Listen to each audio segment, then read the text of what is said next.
Hey, welcome to Mountain Cooking with Missy. Today I'm going to show y'all how to fry up these delicious apple fritters. They're easy and they're good. You're going to love them, guys, so stick around.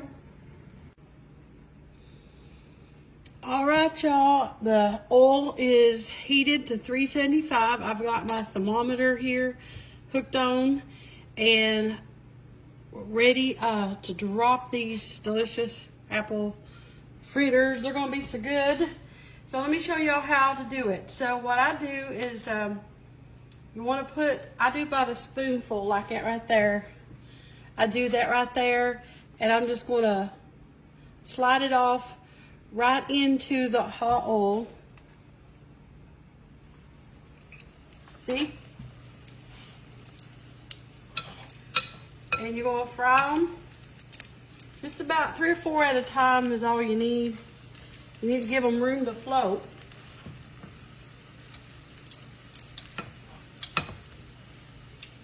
Now, I want to glaze these with a buttermilk glaze. Buttermilk, powdered sugar, and some vanilla is what I'm going to glaze them with. Now, you're going to let these cook about 2 minutes. You want to try to flip them. Try to keep them all about the same size as you can. I think I got room for one more. You want them to have plenty of good room in their bathtub here. So I'm going to go ahead and flip this one. Flipping, see? Flip.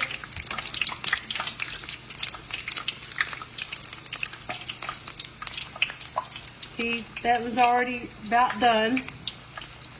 Don't take them long, really. Don't at all. It's just like, and so you got to just keep a check on your grease. Sometimes when you put your dough, put them in there, your grease is going to cool down. But see, these are already flipped. Just a couple more minutes, and these are going to be ready. And this is how I'm going to do it. I'm just going to take them, and then I'm going to put them over here on some paper towels to drain. So they fry up pretty quick, as you can see. If you don't want to put a glaze on, you can just dust them with some powdered sugar or some cinnamon sugar. Will be good. They look good, y'all. See, they're good and puffy. And now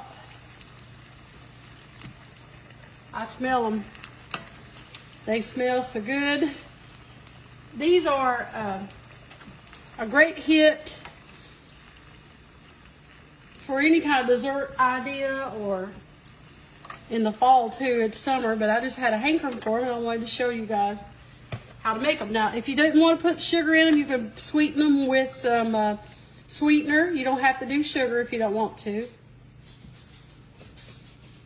And let's do another batch. Just slide them down in there. It's according to how big you make them to how many you get, of course.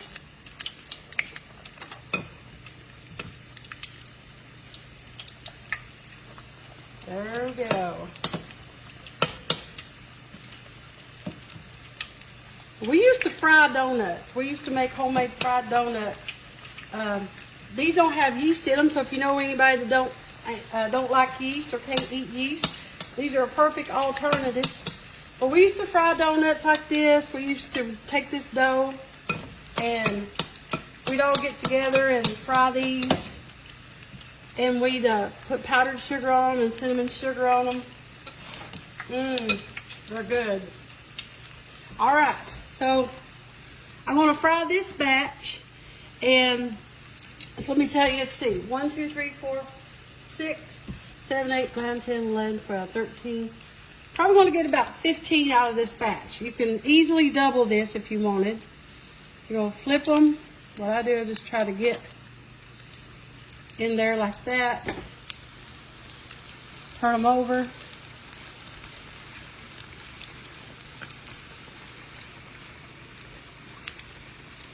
Last one. There we go.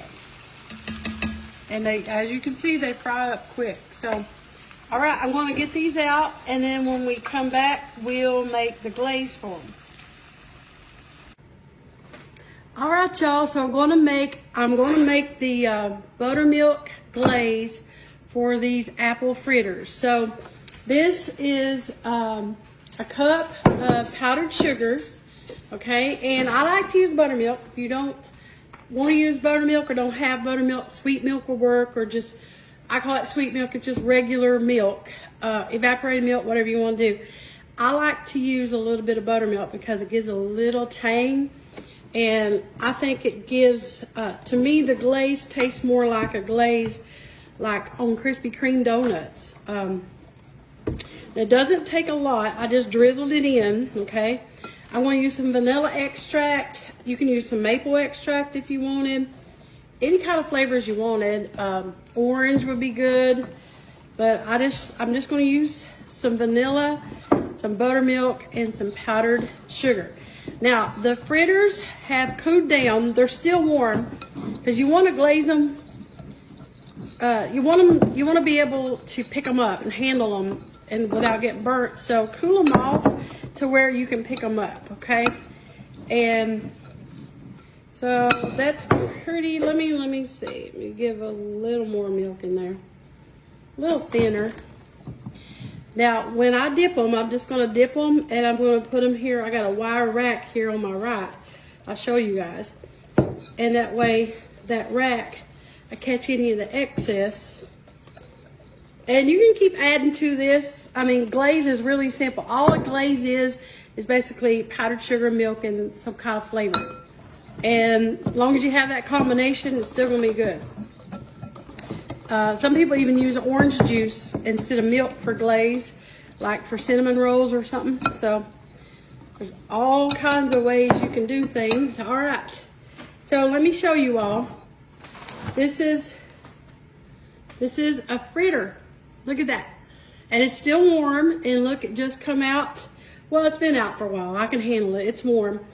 This is Missy, so I just...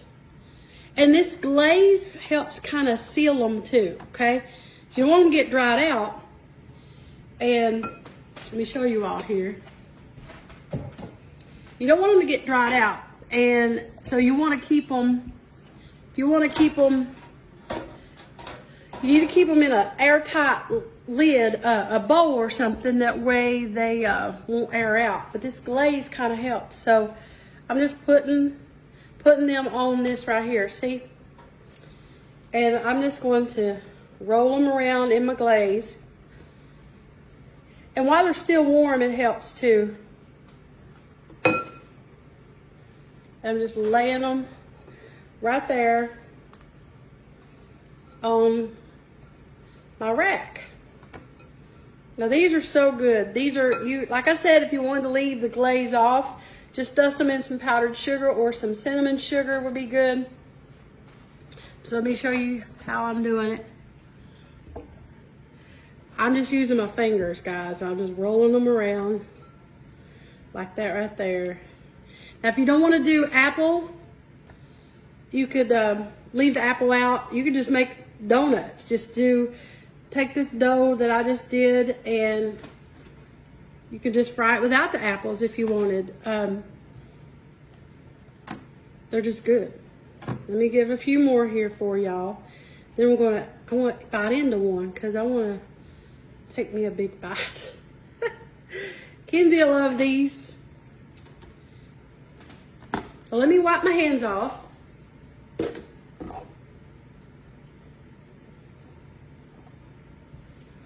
Let me show y'all. See, look at there. You put them on that rack, and you're going to let them, all the excess drip off, and they're going to be so good. I'm going to finish the rest of them, and then when we come back, I'll bite into one, okay? All right, y'all. I'm fixing to tear into one of these apple fritters. You see I don't know if you can see it from your all's end, but the glaze is right on there. I'm just going to tear into one of them for you. and just show you. Open that up, look in there. All them good apples, they're good and not gooey, but it's not dry. Let me take me a bite. Very good. I'm getting that tart apple. And honestly, there's only a 1/4 cup of sugar in this batter, so they're not overly sweet. But you know, you do put the sugar glaze on there. But you can always leave that off if you don't want to. You can always dust them with just some cinnamon sugar or a little bit of powdered sugar. And you can always do a maple extract instead of a vanilla in the glaze. So there's a lot of different ways you can do these, but all these are good. See, and they're going to get a little brown because you got cinnamon in there. So I'm going to take me one more bite. They're still warm. These are great for breakfast. I do suggest putting them in a container and sealing them up for a couple of days. Great for the kids to snack on, great for breakfast ideas. Just really good. Something that you've made homemade, that you know what's in there. You don't have to guess what's in it. You know what's in it. It's always good when you make your own. So, but these are just, you can double this recipe, you can triple it, whatever you would need to, guys. And also just make sure when you make them, the recipe that I had followed from these called for a 1/3 cup of milk, but I end up adding a little more. So just when you do your batter, make sure you have enough milk in there to where your dough is a little wet and where it's just thick and wet, where you can fold in your apples. So you don't want it too dry, but you don't want it real runny either, because you want them to hold together when you put them in that grease. Okay, so just be mindful of that. Just jot it down. It's just simple. It's good, and your family will love them, y'all. So thank y'all for watching Mountain Cooking. Oh, don't let me forget. Yeah, I about forgot. Make sure you go at the top and you're liking my page. Make sure you hit that thumbs up. If you're following me, great. Make sure you're liking my page too. Like, follow, share. I appreciate that. It just gets the word out. And I appreciate all my mountain friends and all you guys who do that for me. So, all right. So now, thank you for watching Mountain Cooking with Missy, where it's nothing fancy, y'all. Just some good eating. Bye, guys.